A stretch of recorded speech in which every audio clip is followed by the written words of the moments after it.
Good afternoon, everyone. My name is Chief Ken Stavalone of the St. Paul Boulevard Fire District. I have the distinct pleasure of working for you as your fire chief, and I am humbled and honored to do so. I'm excited to talk a little bit about the proposed new firehouse and why we are proposing that. And I really appreciate the interest our residents have taken in this topic, and the fact that I had so many requests to do a recording of the presentation for those who couldn't make it the other night on the 18th. So thank you for allowing me the opportunity to present this in a recording form. So without further ado, we'll get started here. We'll start off a little bit about who we are. We're the St. Paul Boulevard Fire District. The fire district consists of 5 publicly elected commissioners that are the decision makers for the fire district, set policy, make budgetary decisions. Obviously, me as the fire chief, I'm in charge of the day-to-day operations in the personnel and the firefighters. I make recommendations to the board based on decisions on equipment, on personnel, on the needs of the community and what we're seeing out there. So again, I'm in charge of the day-to-day operations and running the fire district, whether it's on the scene of an emergency or back at the firehouse. We serve approximately 24,000 residents here in West Rondequoit, and we respond to about 2,000 calls per year. It's about 45% of those calls are first response emergency medical services. And the remainder is your fires, your motor vehicle crashes, or any emergency that we may be called for service from our residents. And we also cover almost 9,000 unique parcels in our district. We're a combination fire department, so what that means is we have both career and volunteer staff on staff here. Currently, we have 23 active volunteer firefighters. Of those 23, 9 are interior, meaning they can go inside. And the remainder are exterior firefighters that are scene support and help with exterior duties at a fire scene. We have 22 career firefighters in our district here, consisting of a minimum of 5 firefighters on duty at a time. During the day, obviously, that swells. We have our municipal training officer here, myself, and our business manager, and also any volunteers that may be riding with our crews. We provide automatic mutual aid to surrounding fire districts, so for higher priority calls like fires, we're automatically dispatched with those other districts that mainly surround us, and we respond immediately with them to their calls of higher priority, and vice versa. They respond back into our district when we need their assistance on our higher priority calls. And of course, we're dedicated to timely, professional emergency response. Some of the things we do outside of responding to emergencies are provide fire prevention training for over 2,000 school-age children yearly. We get into the school district, we teach them fire prevention, as well as other organizations, daycares, day camps, and all those types of organizations, and provide that necessary fire prevention training for those kids.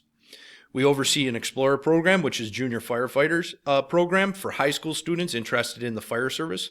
This has been a really good program for us to either bring in new volunteers when they become of age or get kids interested in the fire service. I myself started as an Explorer when I was 15 years old, and it really got me into the fire service. We provide CPR training to community members, youth sports coaches, and other community organizations, and the public at large. In this past year, we were able to donate 4 AEDs to local youth sports teams for them to have on their fields and at their events, so we're really happy to be able to do that. We provide a car seat install service for expecting mothers. They can come here and make sure that their car seat gets installed properly per all the safety standards. And we have an annual open house event. In addition to that, over the past year, we've donated over 500 children's winter jackets to the communities to keep our kids warm in the winter. And our firefighters have donated in excess of $20,000 over the past 3 years to local charities, given their fundraising events.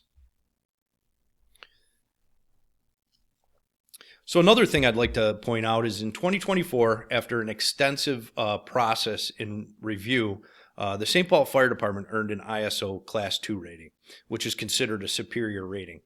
ISO, or Insurance Services Office, is the body that sets the insurance rates for insurance carriers when it relates to fire insurance for your homeowners or your business policies.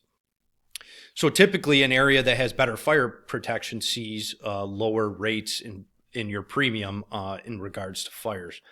So St. Paul joins the top 5% of fire departments in the nation with an ISO Class 2 rating. So out of the nearly 25,000 fire departments across the nation, St. Paul's rating is in the top 5%. And out of almost 2,100 fire departments in New York State, only 91 are a Class 2 fire department. So your St. Paul firefighters are in the top 5% in the country, this fire department. So a little bit about our current firehouse and a little overview. So it was built in 1990 for a very different era of the fire service. We had quite a few more volunteers than we do now. And typically the career staff at the time would respond to the scenes with the trucks. The volunteers would meet them there in their personal vehicles. And that was the response model. Since the decline of volunteerism, and St. Paul has not been immune to it, it's a nationwide problem, really. We've had to add additional career staff, and now we fully staff our vehicles, so the response model has changed. A lot of the health and safety requirements have changed, and as we go through this presentation, you'll really see this project is about the health, safety, and operational readiness of our fire department, and we'll get into deeper of what has changed there. Also, in 2019, we moved from a 2-station model to a 1-station model. We had a fire station over on Washington Ave that housed one firefighter and one truck. At that time, the district had saw a need to bring extra personnel to be on the trucks here at the main station and be together. So they closed that firehouse, they sold the property, and moved that 4 personnel over to this main firehouse. Obviously, there's been an evolution in the fire service with apparatus, equipment, and training needs. We do much more technical rescue now. We do many other technical trainings that just weren't done in the past that we're required to do now. And again, the building is now inadequate for current and future operations, and we'll talk a little bit about why that is later.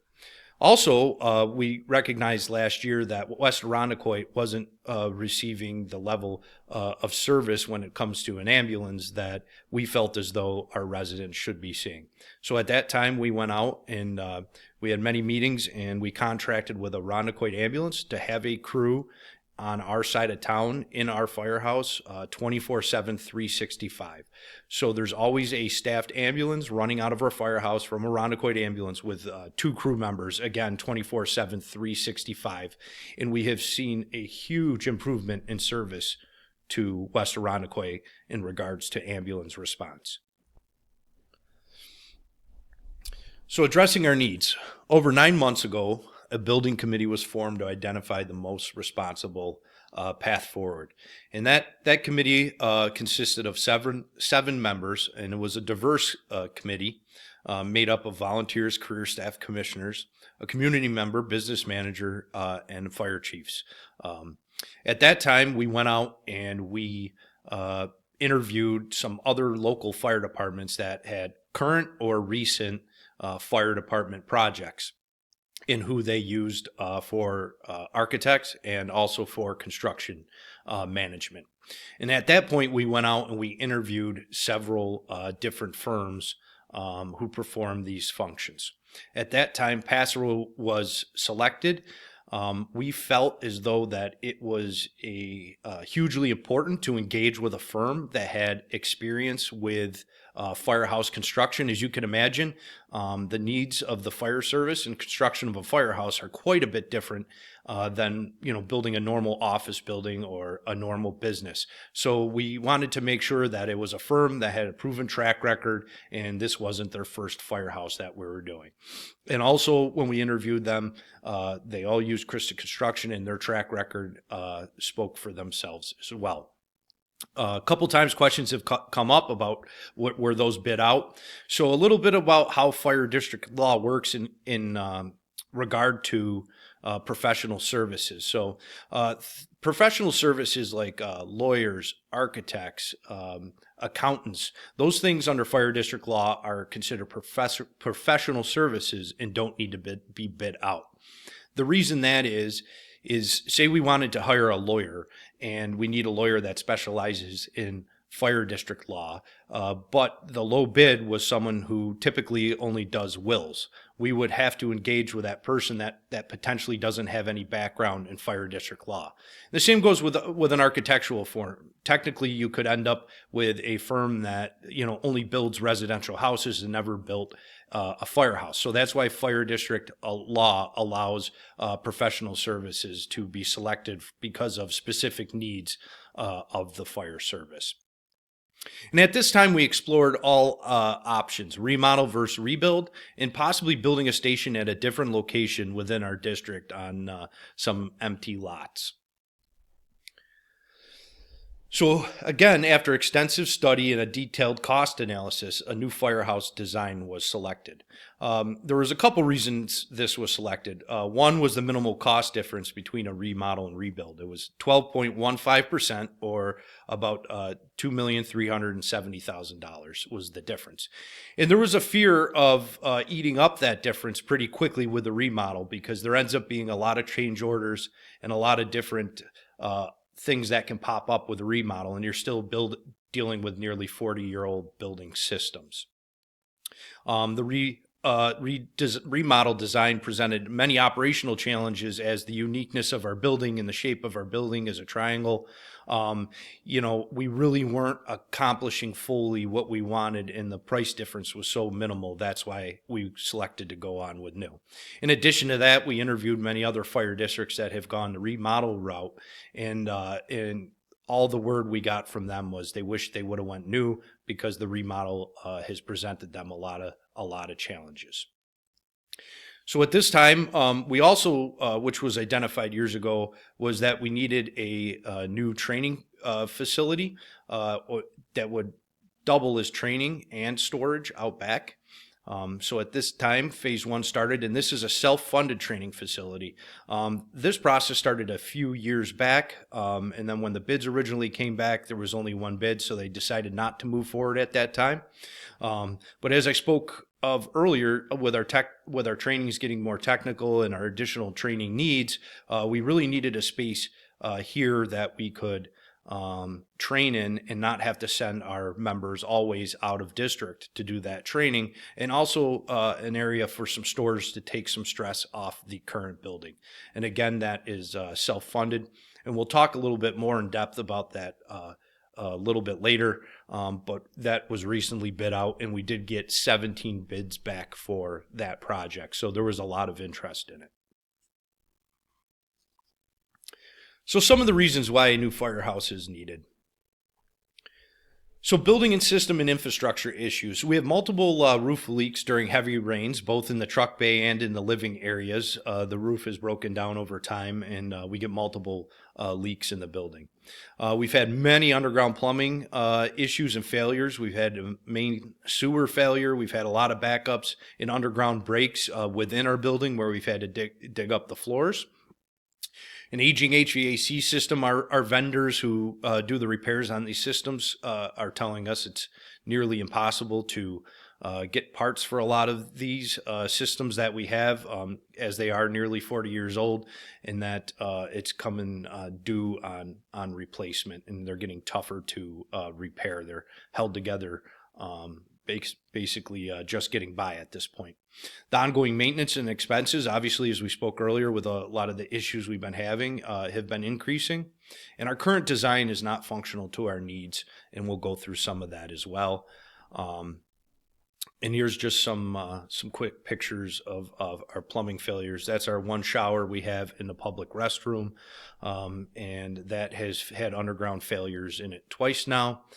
In addition to that, on the left, you can see we had a water leak in the wall. And one of the challenges of this firehouse also is that they've built the way it was built. They have a lot of the plumbing and everything within block walls. So anytime we need to get at a leak, we have to end up opening block walls to get at it. And again, just most of our current windows have lost their glazing and everything else. But obviously, it seems kind of counterintuitive. If you need to fix your air conditioning, your windows would be quite a bit less expensive.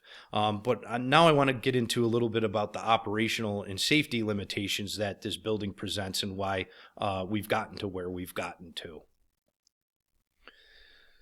So the apparatus bays are now used for multiple functions, whether it be storage, training, all kinds of things that they weren't initially intended for, just because our operations have changed, our staff has grown, so we have to use that space to be able to do those trainings and other functions. There's no proper hot, warm, and cold decontamination zones. We're going to get into that a little bit more depth later and why that matters. And currently, we're not compliant with NFPA 1500. So the NFPA, or National Fire Protection Agency, is the body that writes the standards and the regulations for the fire service across the country. They are basically the OSHA of the fire service. So the NFPA 1500, which is the standard on fire department occupational safety, health, and wellness, covers everything from stations to support the reduction of cancer exposure. And, NFPA not only tells us what type of gear we should have, what type of equipment we should have, but they get into firehouse design to limit the exposure of carcinogens to firefighters. And we're going to get into that a little bit further. Again, we don't have dedicated ventilated bunker gear storage, so when that gear does come back, it just vents right into the current spaces. It doesn't vent into a ventilation system and out of the building to get rid of those contaminants. And we have limited training space for our modern and fire and rescue operations. And again, we talked a little bit about that with the pole barn. Inadequate fitness space. And we're going to talk about why that matters in a couple slides here. One of the amazing additions of the fire service is the addition of female firefighters, of which we have several now. And we don't have private bunk rooms or private spaces for them to sleep or store their belongings. And we only have one shower located in a public restroom, and we'll get into that a little bit further in depth and why that matters. And again, the overall facility does not meet our current health, safety, and best practice standards. So a little bit about NFPA 1500, and again, how it gets into firehouse design. So it goes over things like safe egress routes and adequate lighting, compliance with OSHA regulations, but again, the hot, warm, and cold zoning. So when our firefighters come back from a fire, and they're contaminated, the hot zone is the apparatus bay. That is the immediate area that they come into.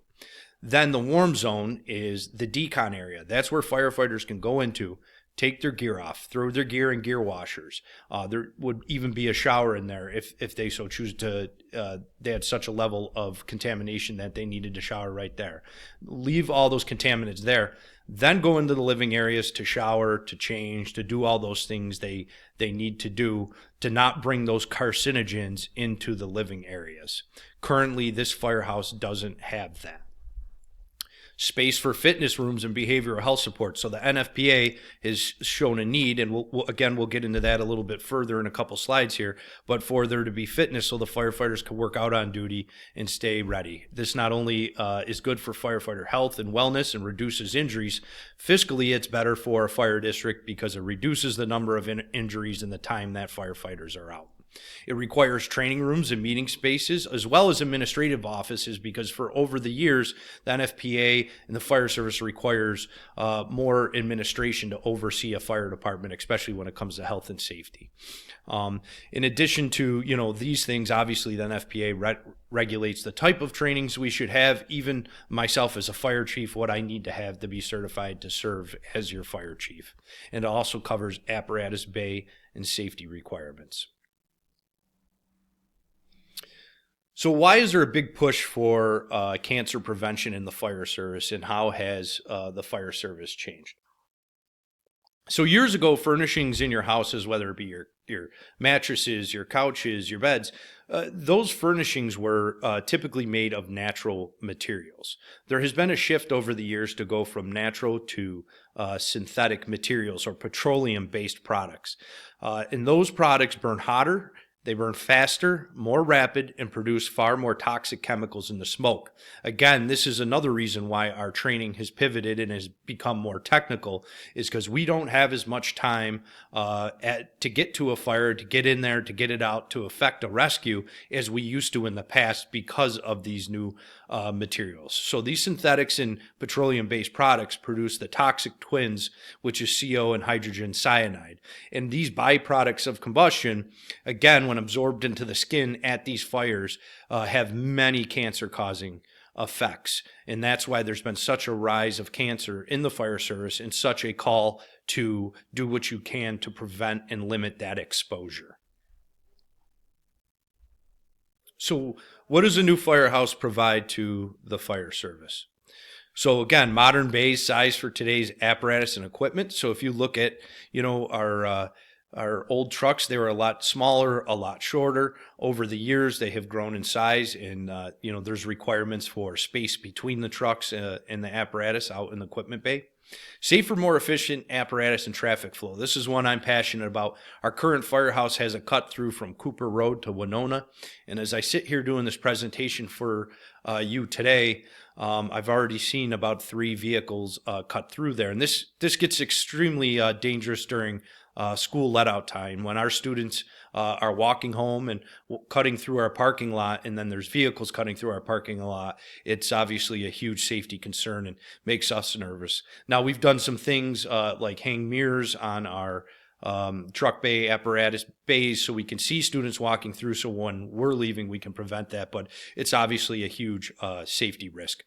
Firehouses have to be designed to a certain standard, a Class A standard, so it's a storm resistant roof and building envelope, meaning that we would be safe in a high wind event or a severe weather event, not only to keep our operations going, but also have a place for our residents to go to provide refuge for them in the event of some severe weather.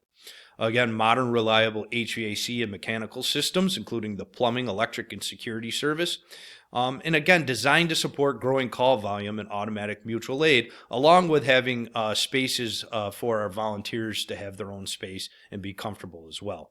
And again, designed to support a full-time ambulance crew 24/7, 365. I spoke to the importance of that earlier. And again, to future-proof it. So as the fire service pivots, this space would be able to pivot with us, and we wouldn't have to go back to the drawing board and start all over. So I want to talk a little bit again about the importance of this project and the main goal, which is the health, safety, and readiness of our department. Again, this would provide those decontamination zones like we spoke of before. It would be NFPA 1500 compliant. And we'd have ventilated bunker gear room to separate it from the living and work areas. Again, to help limit that spread of carcinogens across our firefighters and into our main living areas. As we spoke of before, private gender-inclusive bunk rooms. So we have space for our female firefighters and male firefighters to go into private spaces to put their personal belongings and also to rest at night. It would include multiple private showers and restrooms. So within the fire service, and one of the cancer reduction methods is an initiative called Shower Within the Hour. So what that means is within the hour of being at a fire and ending at the fire, we want all our firefighters showered and decontaminated and ready to go. So this does a couple things. Obviously, it limits exposure and gets them decontaminated to reduce the cancer risk, but also gets them back up and ready operationally to go to the next call, and reduces the amount of time that they're out of service. Again, with one shower in our firehouse right now, it's nearly impossible to accomplish that task. Having dedicated fitness and wellness spaces for our firefighter health. And we're going to get into some of that here in a slide and in some more specifics on that. And again, the training classroom space for ongoing education and preparedness. And not only that, for other spaces that are for community organizations that use our buildings, whether it be for voting or blood drives or CPR training that we provide to the community. So why does this health, safety, and readiness all matter? So according to the CDC, firefighters have a 14% greater chance of dying from cancer than the general population. And if you look at all cancers across the board, they're always higher in the firefighting community, no matter what cancer it is. But a couple notable ones I'd like to point out is an 81% higher chance of prostate cancer, a 58% higher chance of testicular cancer, an 83% higher chance of melanoma. And for our sister firefighters, they're 500% more likely to get cervical cancer, 26% higher risk of breast cancer, and a 39% higher risk of dying from breast cancer. Our firefighters legitimately put their lives on the line every day, every time they get on the truck to respond to an emergency. They see things that no one should ever have to see. And that's why I and we are so passionate in trying to do what we can to reduce the risk for them.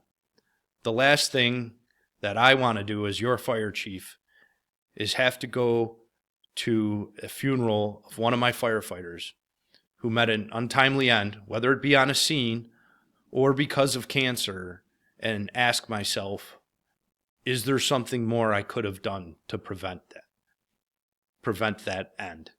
And that's why we are so passionate about this. A little bit about the fitness areas and why those are so important. So heart-related disease and attack account for 45% of firefighter fatalities. So out of all the firefighters that pass away, and this is on duty, and we'll explain that in a second, in the course of a year, 45% are from sudden cardiac death. It is a leading cause of death in firefighters. And what that number, the 217 firefighter deaths a year account for, that just accounts for on duty. So on duty means actively working at the firehouse or within 24 hours of your last call. So that doesn't even encompass firefighters that might have been off for 25 hours and passed away from sudden cardiac arrest. So out of all the firefighter deaths in a year, 217 deaths and 45% of firefighter fatalities are from sudden cardiac arrest. So that's why those fitness spaces and having those spaces for our firefighters to work out while on duty are so important. Again, this building is designed for a community with an ADA compliant public entrance and lobby, again, for all those functions that I spoke about earlier. Community meeting room and space for public use and outreach. We talked about that. And appropriate offices to support our district operations. Many of you who got to take the tour here, and I hope you get an opportunity to do if you haven't yet, notice that a lot of our offices were once a copy room or file storage, and we have multiple people working out of one space or one office. And we want a facility that really reflects the professionalism of our fire district and make a long-term investment in our community's safety and resilience. So a little bit about the finances of it and getting into the finances. So over the past few years, the previous long-range budget has been planning to help support this bond and minimize the impact on the taxpayer. So the actual estimated building cost is $18,245,000. That's the cost of the building. The bond amount we are asking for is $21,872.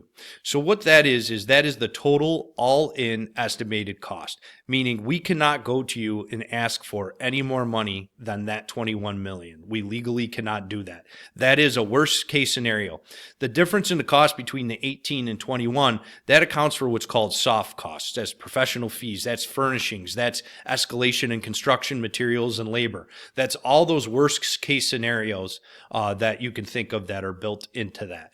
And that's why there's a difference between the 18 and 21. Again, we will not come back and ask for anything above that 21.8, but we have to factor in those variables that can happen. So what that equates to is 33 cents per thousand, for a month, or 60.52 a year for the median home assessed value in the fire district. And the increase will be seen in the 2027 fire tax if approved. Again, this comes down to a community vote on December 30th. But again, I just want to reiterate, we will not be coming back and asking for more for this project. That is legally what we can spend. So it's not going to escalate above that. In addition to that, we hope we can actually get that number down from there, and we'll answer some of that and as to why in the frequently asked questions. But obviously we're going to be reusing a lot of our furnishings, our desks, our tables, and some of those items to try to do whatever we can to drive that cost down. And again, I'd be remiss if I didn't kind of point out how town and school district tax levies work versus the fire district. And again, this is not in any way, shape, or form a knock against the town or the school district. I just would be remiss if I didn't point out how that works. So for example, if you look at the town of Irondequoit and their revenue sources, only 44.99% of their total tax levy comes from taxes from the residents. They also get a share of county sales tax, funds balances, fees, sales and fines, and special district assessments. Same with the school district. 47% of their budget is state aid, and 45% of their budget comes from the local tax levy. Now with a fire district, it's a little different. As you can see here, 94.56% comes from the local tax levy, and the only other additional sources of income is by invest our money into CDs in New York Class, and a little sliver of money we get from our cell phone tower. So as you can see, we really don't get that state or federal aid or sales tax revenue. One thing we can do, and it's never a guarantee, is go out and apply for grants. And we do that quite a bit. After and within the last 3 or 4 years, our fire district has consistently applied for grants. And in the last 4 or 5 years, we've gotten over $500,000 in grants that we applied for. So we consistently try to do that to reduce the tax burden. Unfortunately, grants only apply to equipment, sometimes staffing, and sometimes training. I even last month applied to Firehouse Subs for a Firehouse Subs grant for equipment. So we're actively applying for these grants to try to reduce tax burden, but again, they're not always a guarantee. So again, I just wanted to show the breakdown of how the different districts work. Another thing that drives cost in these products is Wick's Law in New York State. So New York State Wick's Law is a law that applies to any municipal buildings that are over the amount of $500,000. So what they require is all the construction facets to be divided, whether it's HVAC, electrical systems, plumbing, and construction. All those different trades need to be separated out. It also requires prevailing wage, which is union wage for these products, which obviously drives up labor cost. The buildings need to have higher safety and code standards. And also these projects, they cost more. No one's arguing fair wage and better safety standards and that for these things to be separated. Those are all great things, but with those great things comes a significant cost. And at times it's double of what a private resident would pay if they had the same type project. So this is a law in New York State that we're required to follow. So this helps to explain a little bit as to why these municipal projects, whether it's a fire district, a town, a school district, why these costs can seem so high. So I wanted to touch a little bit based on that. So again, going back to our training facility and our pole barn out there. So again, this facility is self-funded by the district. It has been bid out, and we've gotten 17 bids back, and we hope to start construction in January sometime. And with this self-funded training building, it reduces the stress or space requirements needed on the main building, which reduced the project by a little over $1.5 million. Reason being is the type of construction, being able to relieve the main building and the stress put on that and not having to add that square footage in. The type of construction with a pole barn costs around $400 a square foot, whereas a main building construction, because of the way it needs to be constructed, costs $700 a square foot. So had we gone ahead and put that space into the main building that we know we need, it would have cost an additional $1.5 million because of the difference in price of square footage. So again, it allows for the training and storage to move out of the main building and go out back. And it also, again, keeps our firefighters in our district when we're doing these trainings. Like I said, it reduced the overall square footage. And another main point is this building is going to house our operations if the main Firehouse project is approved, meaning our firefighters will run 24/7, 365 out of that training facility. So there's no reduction in service. There's no increase in response time. We're going to run out of that building.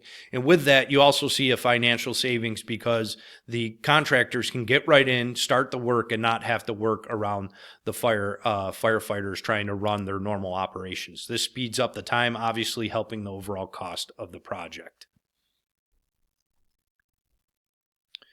So here's just some concept renderings of what the firehouse will look like. Here's an exterior view of the proposed firehouse. And here's an interior view of the proposed firehouse. And as you can see here, right off the truck bay, which would be the hot zone, you have a nice decon area so they can decon. The firefighters can come in here, decon their gear, decon themselves, then go into the living spaces where there are multiple private showers and areas for them to get cleaned off properly, right near their individual separate non-gender specific bunk rooms, so they have those private spaces and can access their personal items there.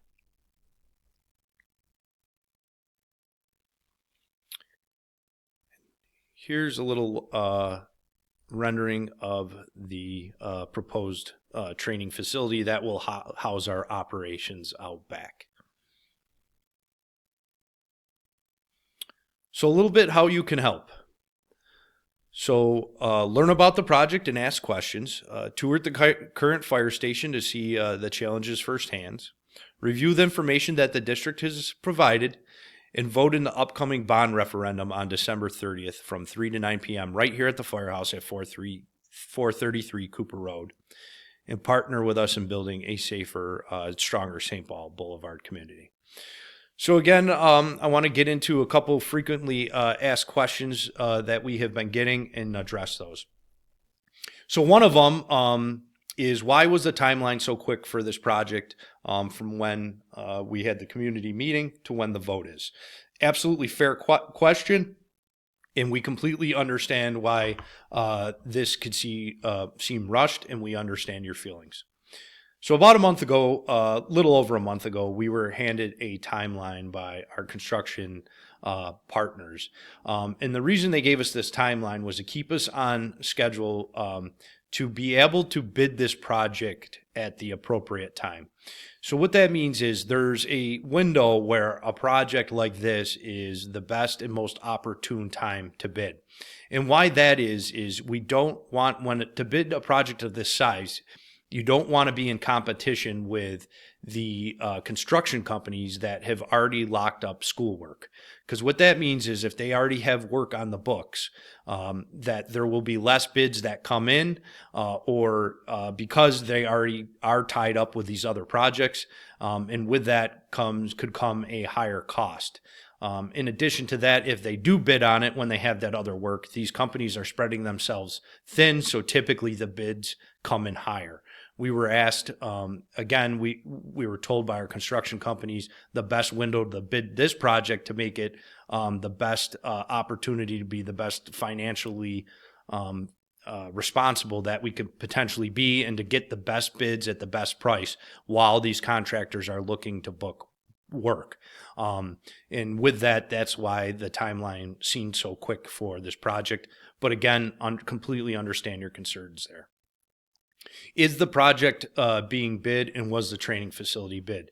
So the answer to those are yes and yes. Both of these projects will go out to bid and go through the bid process. And again, like I said earlier, the training facility was bid. And because, again, we bid it at the correct time, we got 17 different unique bids to this project. So we got a lot of interest again, and that helps you, the taxpayer in the district, to be able to get the most competitive rates possible. And the last question, again, which I addressed a little bit earlier, was why weren't the architect and construction managers sent to bid? And again, those under fire district law are considered professional services, so they do not need to be bid for the reasons I spoke about earlier. You want to make sure that you can select a professional service that knows the needs of the district and someone who has experience with that. So with that being said, this is the end of my presentation. I really appreciate you listening to what I had to say here today, and I really appreciate your interest in trying to help the health, safety, and operational readiness of our fire department. And thank you so much for taking the time. Me as your fire chief, I want you to know it means a ton that we have a community that takes an interest and supports our emergency services. So thank you very much, and have an amazing holiday.